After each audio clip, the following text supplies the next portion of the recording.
Welcome to the Thea Lee podcast. It is January 12th, 2026, and we are on day 12 of our reading the Bible. Today we pick up with Jacob traveling home. As he starts on his way, angels of God met him, and when he saw them, he explained that this was God's camp.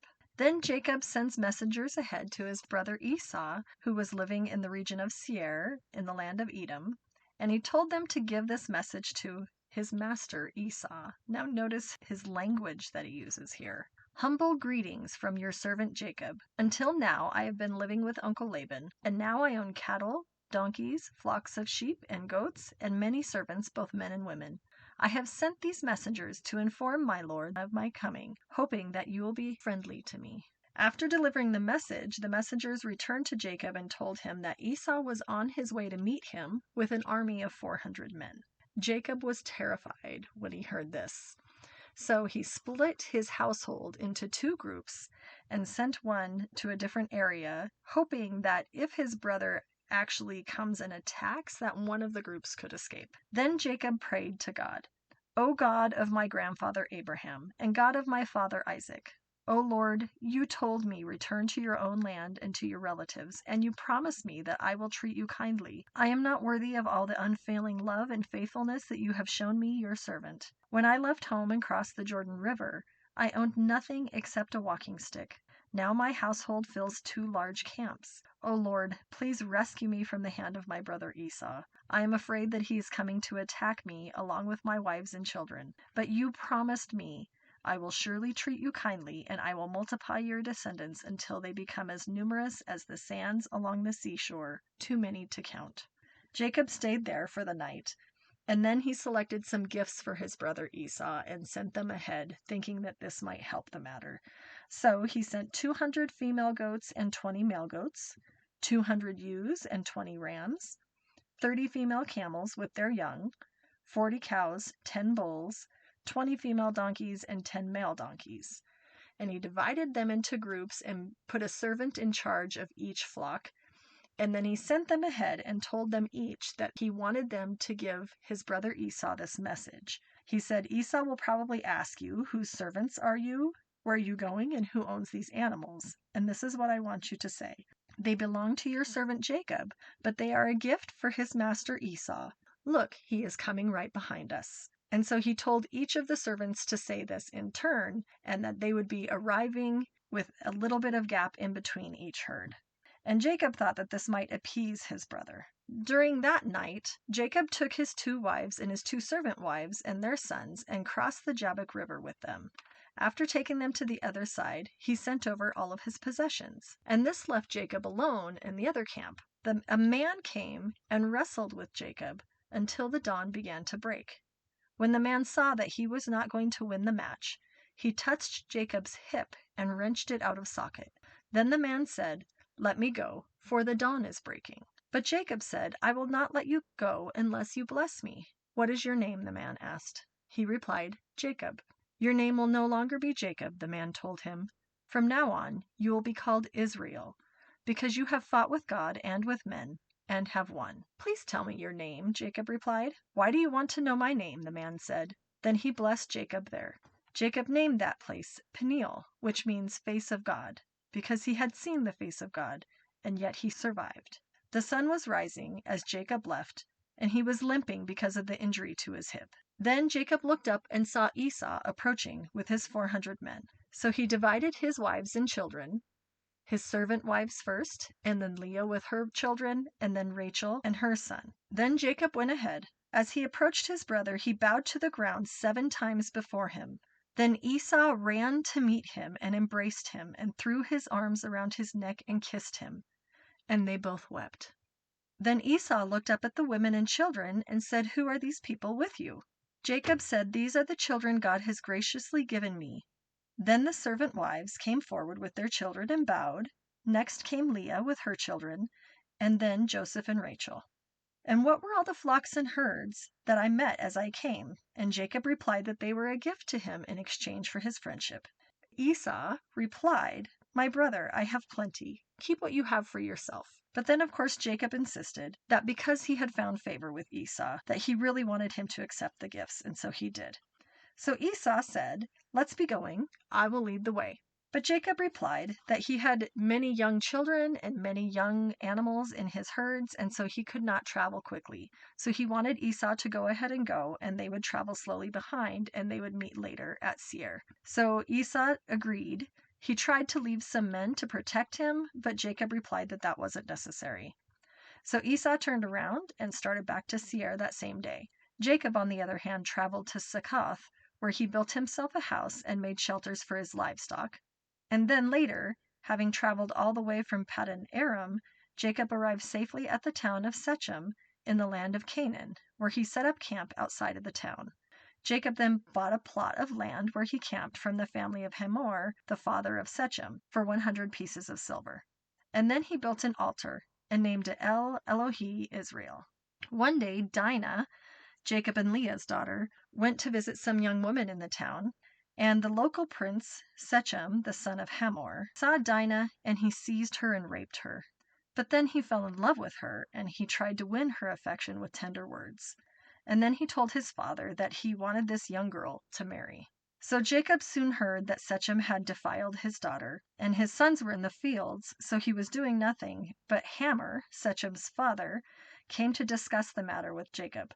Meanwhile, Jacob's sons came from the field, and they soon heard what happened, and they were furious that their sister had been raped. Shechem had done such a disgraceful thing to Jacob's family, something that should never happen. Hamor tried to speak with Jacob and his sons and say that Shechem is truly in love with the daughter.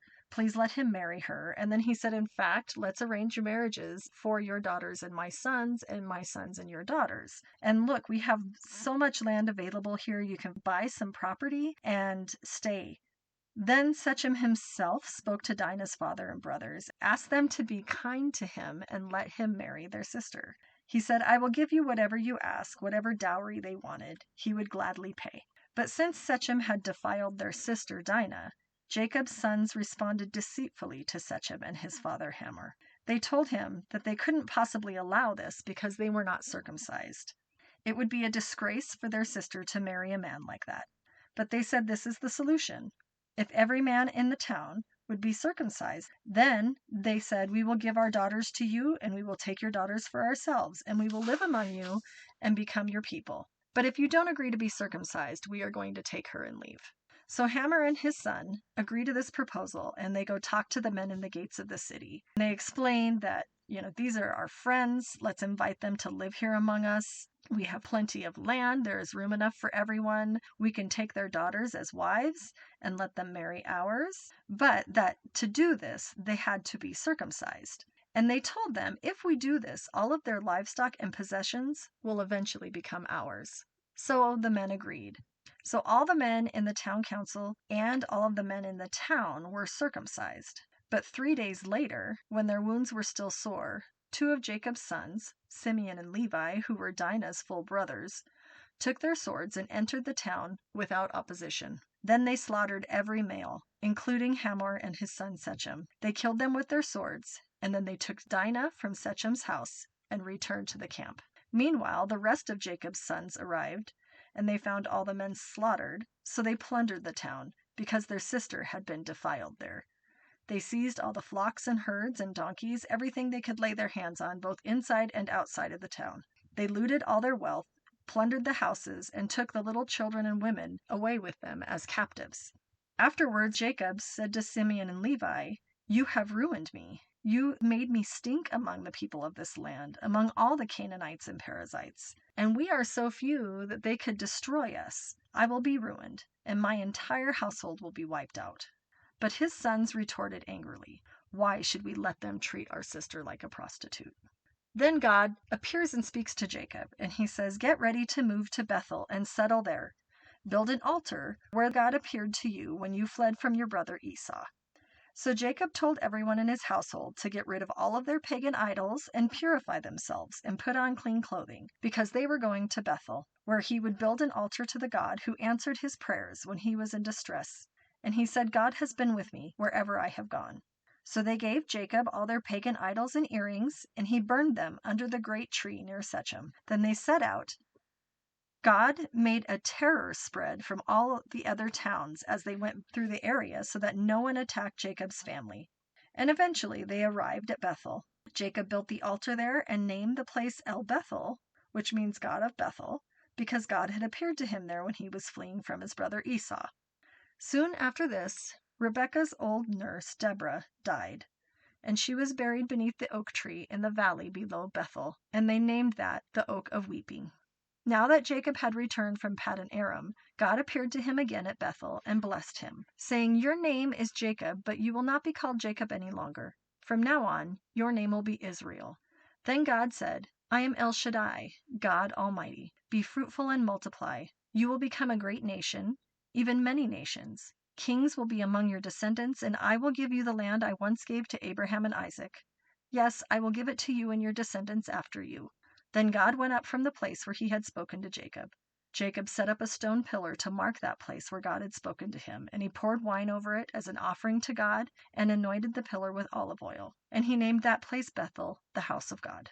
When they left Bethel, Jacob and his clan moved towards Ephrath, but Rachel went into labor while they were still some distance away. Her labor pains were intense, and after a very hard delivery, the midwife finally exclaimed, "Don't be afraid, you have another son." But Rachel was about to die. With her last breath, she named the baby Ben-Oni, which means son of my sorrow. The baby's father, however, called him Benjamin, which means son of my right hand. So Rachel died and was buried on the way to Ephrath, and that is Bethlehem. Jacob set up a stone monument over Rachel's grave, and it can be seen to this day. Then Jacob traveled on and camped beyond Migdal Eder, and while he was living there, Reuben had intercourse with Bilhah, his father's concubine, and Jacob soon heard about it. Now we have a list of Jacob's 12 sons. The sons of Leah were Reuben, the oldest, Simeon, Levi, Judah, Issachar, and Zebulun. Rachel's sons were Joseph and Benjamin. Bilhah, Rachel's servant, had Dan and Naphtali. Then Zilpah, Leah's servant, her sons were Gad and Asher. These are the names of the sons who were born to Jacob. So my takeaway today is that obviously we're starting to get some redemption for this sibling rivalry issues.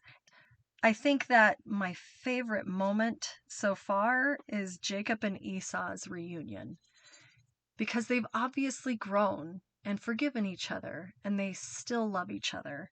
And then we have this really hard story about what happens to Dinah and her getting raped, but you see this strong family tie and her brothers rising up to get justice for her. And it is very brutal. However, it's a little bit refreshing because we seem to be missing so much justice in our world today. It's awesome to see Jacob return to Bethel and God appear to him again. Obviously, that's such a holy place. And it is sad, though, to see that Rachel passes away in childbirth at the end. But I'm kind of encouraged just to see the family ties start to become more of a healthy thing. Thank you for listening, and we'll talk again tomorrow.